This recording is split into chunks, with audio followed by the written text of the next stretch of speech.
Hello everybody and welcome to the Football Philosophy channel, and this is the rating show after United have drawn 0-0 at the Emirates against Arsenal. Feels like a poor result, but I think it's exaggerated, the feeling, by the fact that we got beat by Sheffield United only a few nights ago at Old Trafford 2-1, and those 3 points down the drain are still lingering, still festering, if you like, and it makes this feel, we've taken 1 point out of 6.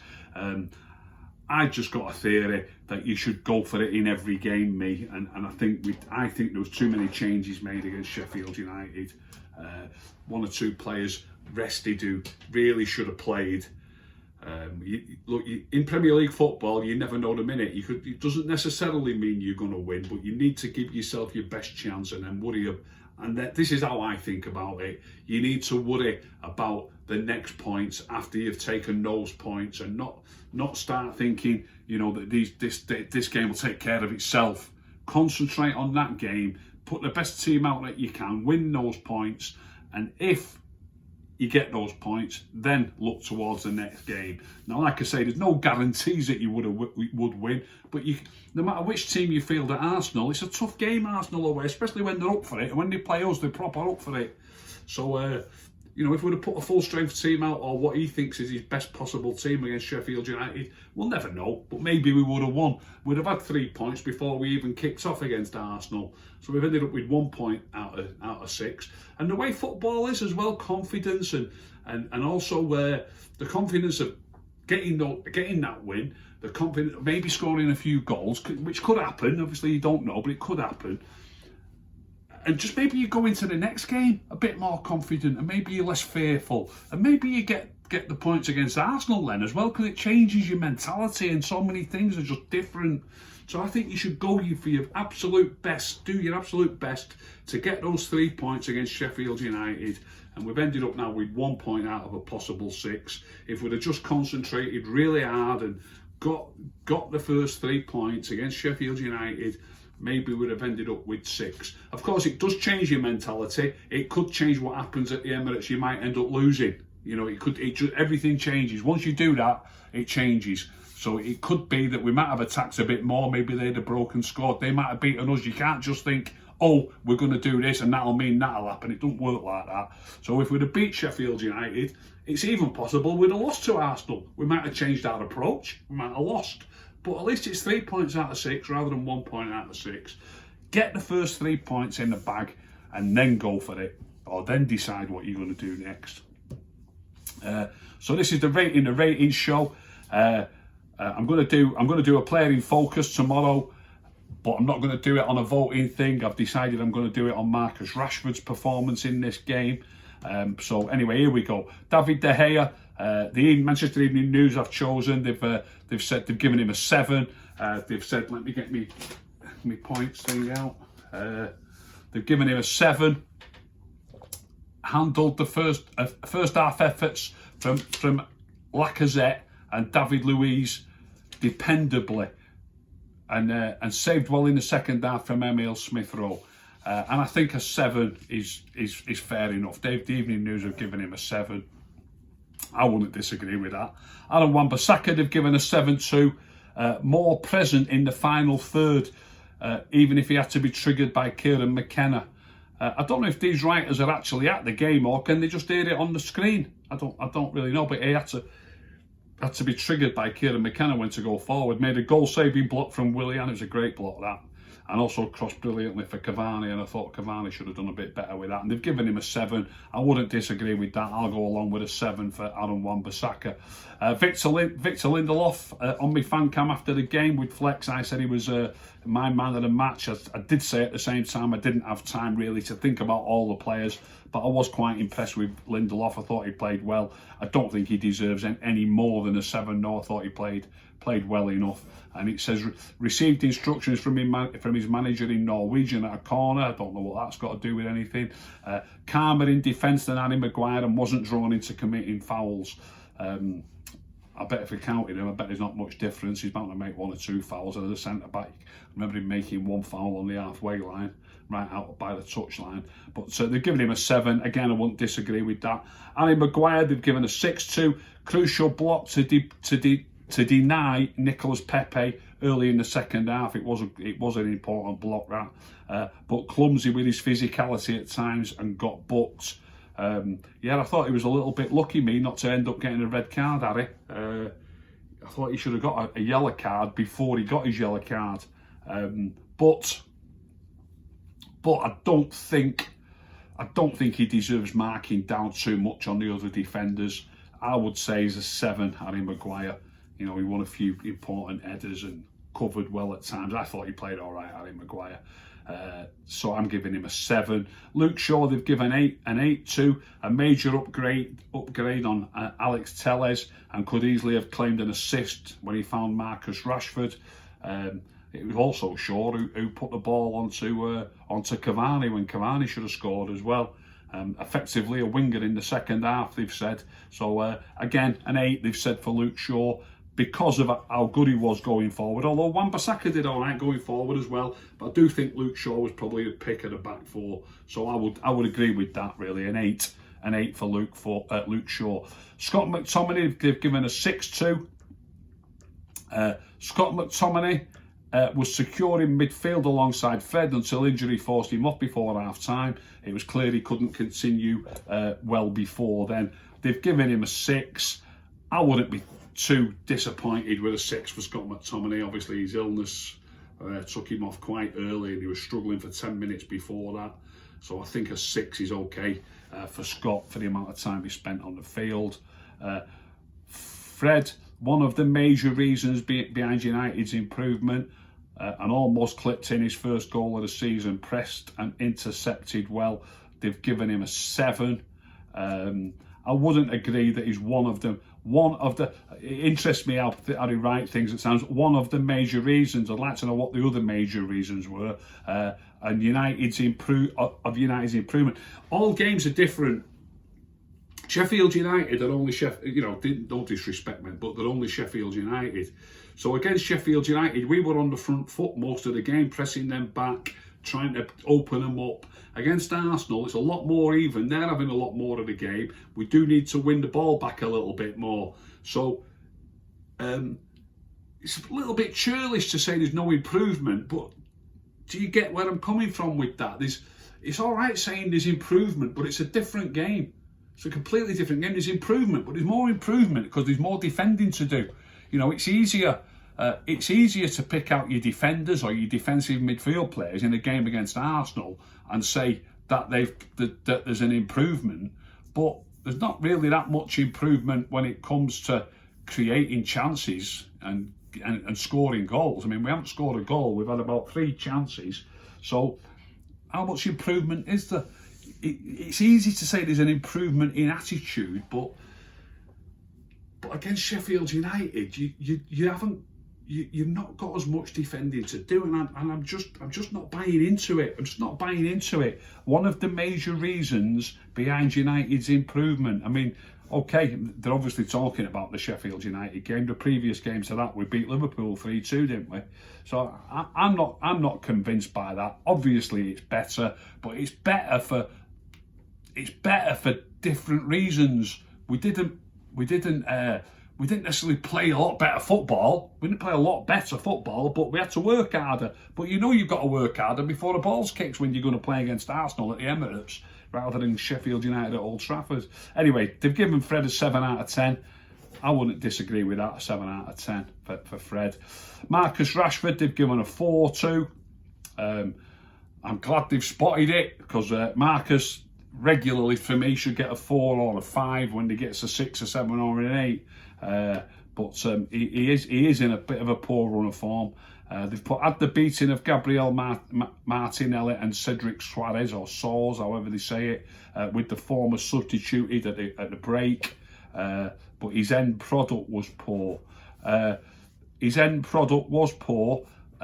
beating of Martinelli and Soares or Soares. I'm not convinced by that. Did he have the beating of him? I saw him numerous times. This is why I've chosen Marcus to be the player in focus.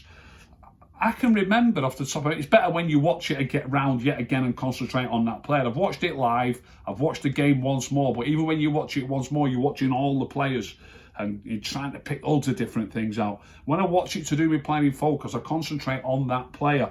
And I've got memories of Marcus running into trouble too often and losing it too often. So I'm not convinced that it looked to me like he did have to be. It's okay to look at something and go, it looks like he's got the beating of him. What does that actually mean? If you get the ball and you try and beat him and you don't beat him, does that mean it looks like you got the beating of him? It doesn't to me. So I'm not so sure he did have the beating of Martinelli and Soares, or however you say it. And his end product was poor. So yeah, I would agree with his end product being poor, but I'm not sure he had the beating of the fullbacks either, or the defenders. But 4 out of 10, I wouldn't disagree with it. Bruno, they've given a 5-2. That's an unusually low mark for Bruno as well. Similar thing here that I don't agree with. Always seemed capable of creating something. That's a generalisation. Circling that.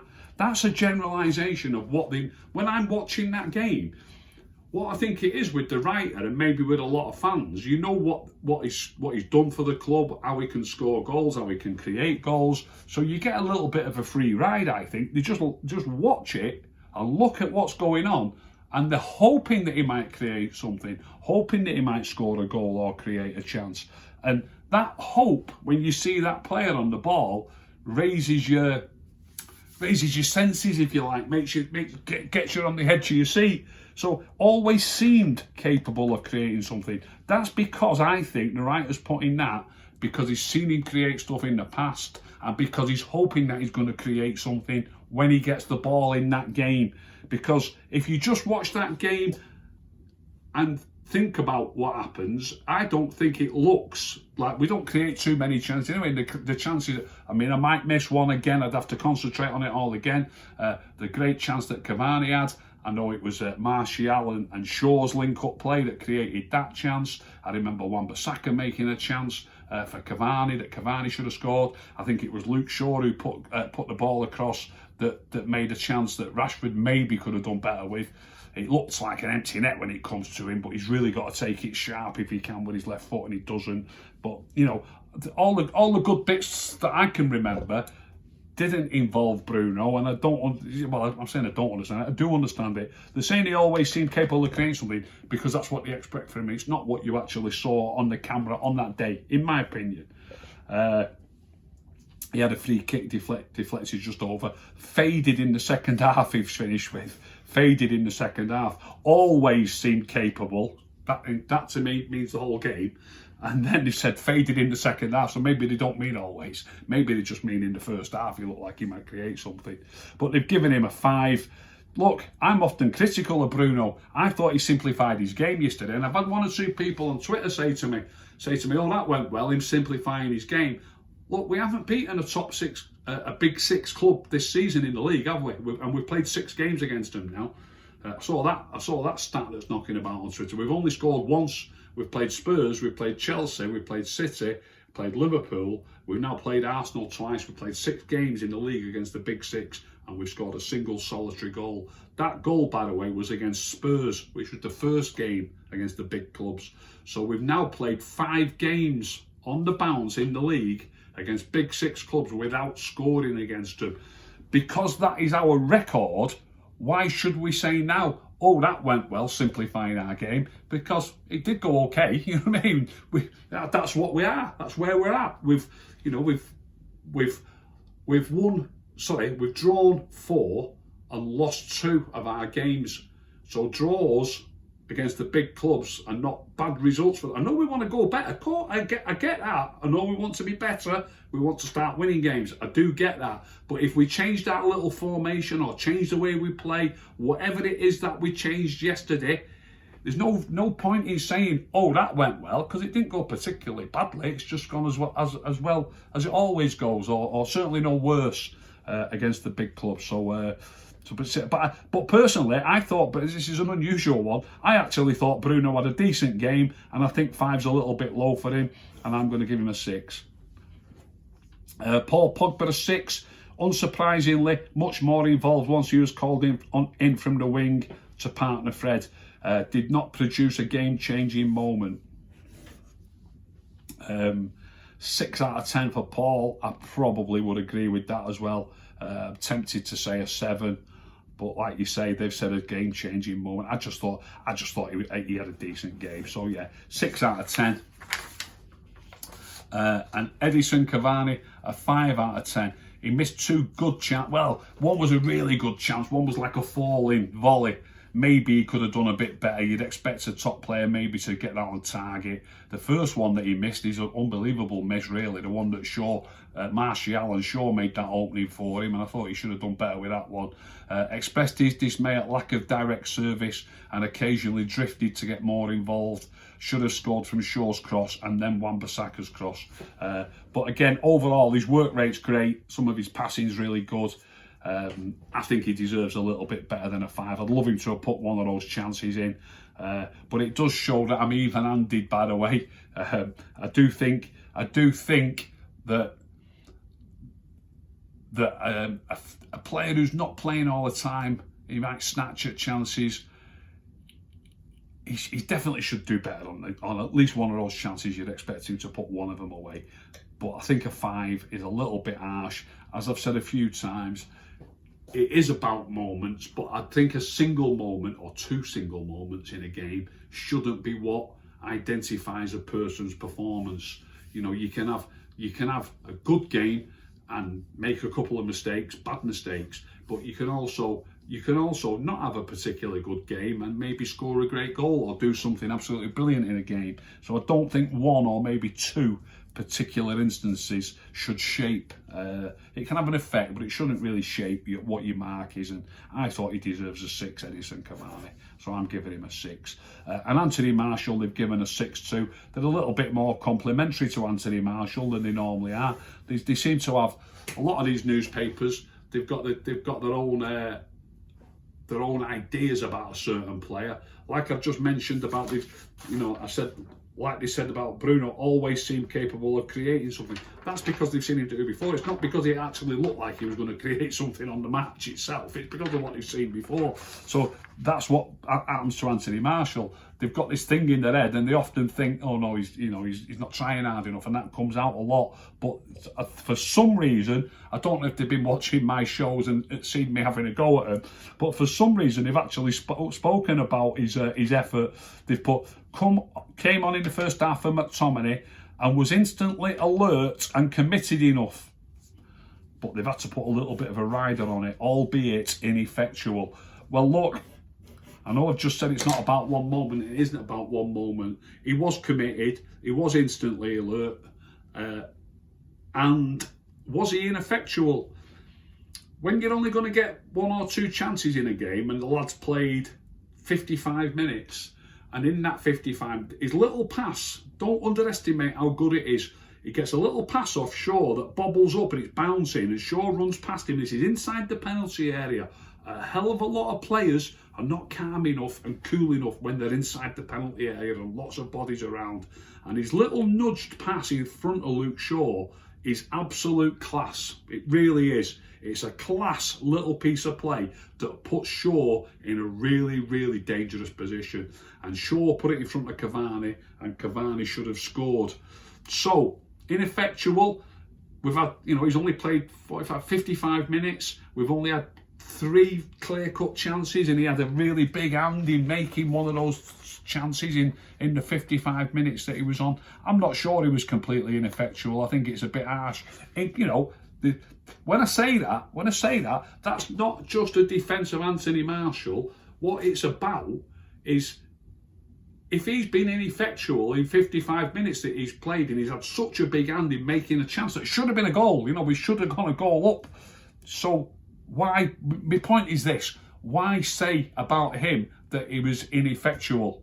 He was at least effectual as anybody else, at least as effectual, in my opinion, to be involved in that move that should have been a goal when he was only on the pitch for 55 minutes, and lots of other players have had 90 minutes to try to create something in their box. So that's that. I'm going to do a player in focus tomorrow. I do think Marcus Rashford was off the boil again, so I'll be doing a player in focus. That'll be up tomorrow evening. I hope you've enjoyed that show. It's only 48 hours now, less than 48 hours before we play Southampton. We've got to get another 3 points on the board and get back rolling again. So I'll be back tomorrow. In fact, I'll be back tomorrow afternoon with a preview of the Southampton game, and tomorrow evening with the player in focus from this game. I hope you've enjoyed that show. If you have, please subscribe. Please tell all your friends. If you didn't enjoy it, don't tell anybody. Keep stum.